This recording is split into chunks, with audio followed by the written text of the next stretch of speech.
नमस्कार विद्यार्थियों, राजकुमार from education point. आज हम 10th क्लास की मैथ्स की आकलन कार्यपत्रक 3 करने जा रहे हैं, जिसकी डेट है 17 अगस्त। ठीक है, चलिए आगे बढ़ते हैं।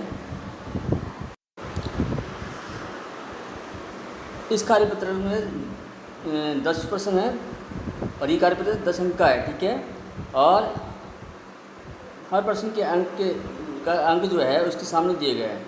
ठीक है, तो यहाँ देखिए खंड 1 में क्या दिया हुआ है, ये इसमें है अभिकथन कारण प्रश्न, जिसमें 4 क्वेश्चन होंगे और एक अंक का होगा।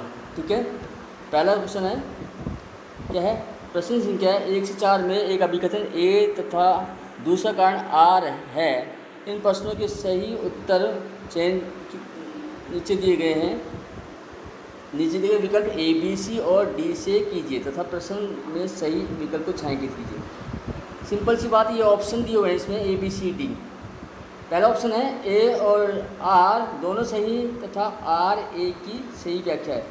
यानी आपको देखना है कि क्या ए और आर दोनों सही हैं या नहीं है, और आर ए की सही व्याख्या है या नहीं है। दूसरा है ए और आर दोनों सही है लेकिन आर ए की सही व्याख्या नहीं है।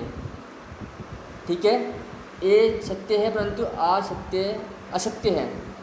ए असत्य है परंतु आर सत्य है। ठीक है, ये 4 ऑप्शन है। तो देखिए पहला क्या है, पहला दिया है 16/15 परिमेय संख्या है। ये ए कथन है, आर कथन बोला हुआ है।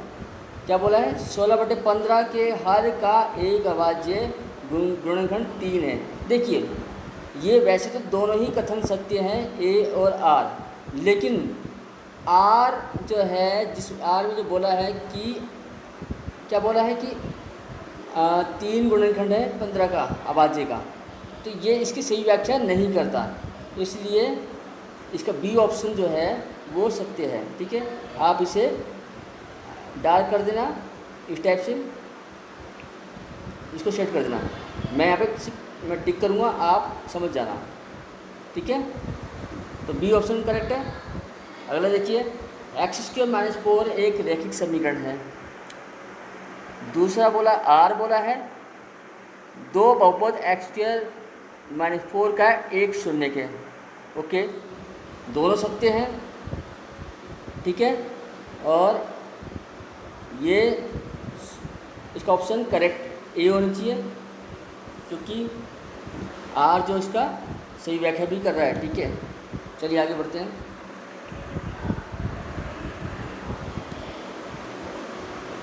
थर्ड है इसका ए ऑप्शन, ए कथन बोला हुआ है कि x - 2y = 0, 3x + 4y = 20 का एक हल x = 4 और y = 2 है।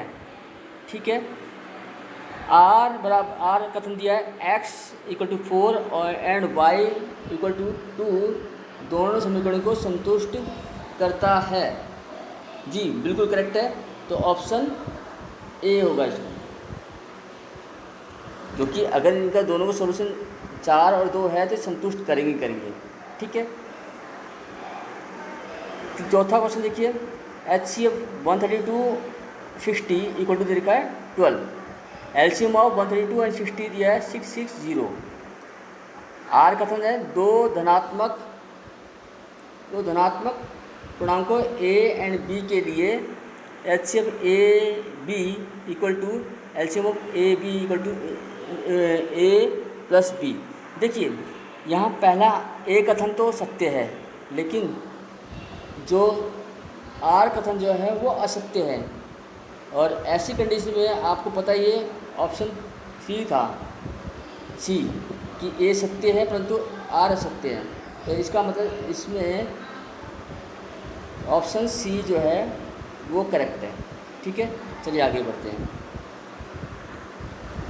उसके बाद देखिए खंड 2 में बहुविकल्पीय प्रश्न दिए हुए हैं, यानी कि ऑप्शन दिए होंगे आपको। ठीक है, एक क्वेश्चन दिया हुआ, उसके 4 ऑप्शन दिए होंगे, और हर प्रश्न जो है वो 1 नंबर का है, यानी 6 क्वेश्चन दिए होंगे, इसलिए 6 मार्क का हो गया ये। इसमें पहला क्वेश्चन दिया, यानी 5वां क्वेश्चन जो टोटल में वो दिया हुआ है, वह क्या दिया है 2x² + 3x + 1 में गुणांक b का मान क्या है। देखिए हमें पता है कि a² + bx + c, इसमें मिडल यानी x का गुणांक होता है b, तो b की जगह यहाँ पर दिया है -3, तो इसका ऑप्शन है सी करेक्ट, -3। निम्न में से किसका दशमलव निरूपण शांत है। जिस दशमलव शांत तब होता है जब आप कोई परिमेय संख्या है और उसके न्यूमरेटर और डिनोमिनेटर दोनों को प्राइम नंबर हों और डिनोमिनेटर के फैक्टर जो हैं वो 2 की पावर m × 5 की पावर n की फॉर्म में होनी चाहिए। तो इसके लिए हम चेक करते हैं। देखिए यहाँ पहला जो है वो शांत नहीं है, क्योंकि 14 के जो पूरा फैक्टर होता है 2 और 7 होता है। और दूसरा जो है ओके, दूसरा शांत है। आप 200 की फैक्टर करके देखोगे, देखिए 197 / 200, ये तो कैंसिल नहीं हो रहा है, ये को प्राइम नंबर है, इनके बीच में कोई कॉमन फैक्टर नहीं है। 200 के फैक्टर जो होंगे वो होते हैं, क्या होंगे 200 के फैक्टर जो होंगे, अगर आप देखोगे तो 2 × ये 100 × 2 होते हैं, तो 2 × 5 × 5 होता है, ठीक है, 25 × 200 होते हैं ना। तो इस हिसाब से बी ऑप्शन जो है वो करेक्ट है इसका, ठीक है। और कोई तो इसमें क्योंकि 15 के फैक्टर भी 3, 5 होते हैं, जो ये इनकरेक्ट है। लेकिन हाँ ओके 321 और 15 को अगर आप कैंसिल करोगे तो 3 से कैंसिल हो जाएगा, इसलिए 3 कैंसिल होने के बाद 15 की जगह 5 बचेगा, तो ये भी करेक्ट है, इसका भी शांत दशमलव है। और नीचे और देख लेते हैं। ओके, ये बी और सी के शांत दशमलव है, क्योंकि डी का जो है उसके जो फैक्टर हैं वो 2 की पावर m × 5 की पावर n की फॉर्म में नहीं हैं। जो हर के जो गुणनखंड हैं वो उसमें 3 की पावर 2 दी हुई है, तो ये शांत नहीं हो सकता। चलिए आगे बढ़ते हैं। बहुपद x⁴ - 3x³ + 16x² + 10 के शून्यकों की संख्या। देखिए शून्यकों की संख्या उतनी होगी जितनी इसकी घातांक यानी सबसे बड़ी घात हो। तो सबसे बड़ी घात जो है इसमें 4 है, तो इसलिए ऑप्शन डी करेक्ट है। क्वेश्चन देखिए, इसमें किसी बहुपदी शून्यकों का योग एवं गुणनफल क्रमशः 2/5 और 1/4 है, तो गुणांक सी का मान ज्ञात कीजिए। देखिए योगफल होता है -b/a और गुणनफल होता है c/a, दोनों के नीचे a होता है, लेकिन यहाँ पे दोनों में a की वैल्यू, एक में देखिए 5 और एक में देखिए 4, इसका मतलब कैंसिल होने के बाद ही आया होगा।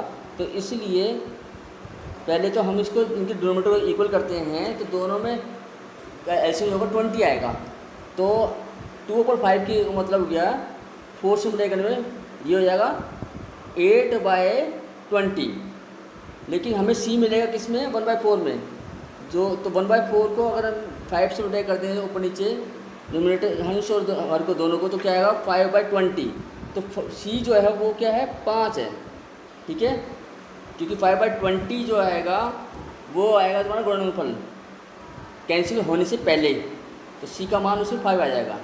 चलिए आगे बढ़ते हैं। इसके बाद देखिए a की पावर 4 × b की पावर 3 × c और a की पावर 7 b की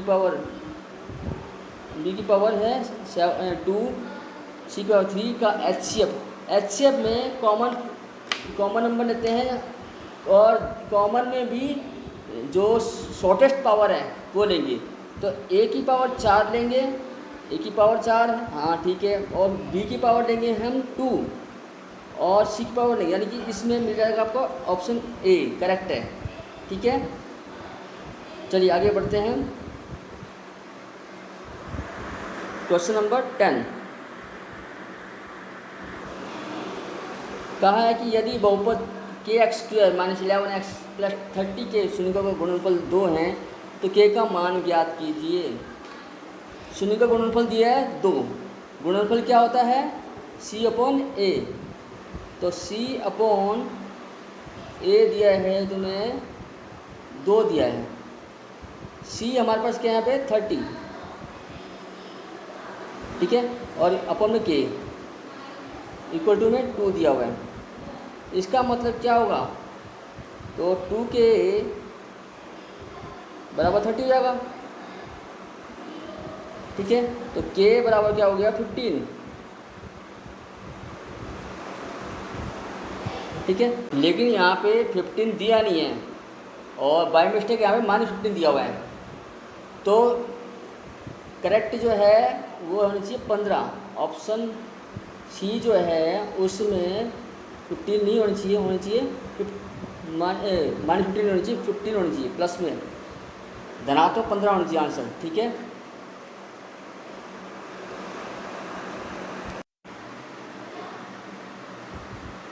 तो इस प्रकार से हमने आज आकलन कार्यपत्र 3 कर लिया है। आशा करता हूँ आपको समझ में आया होगा।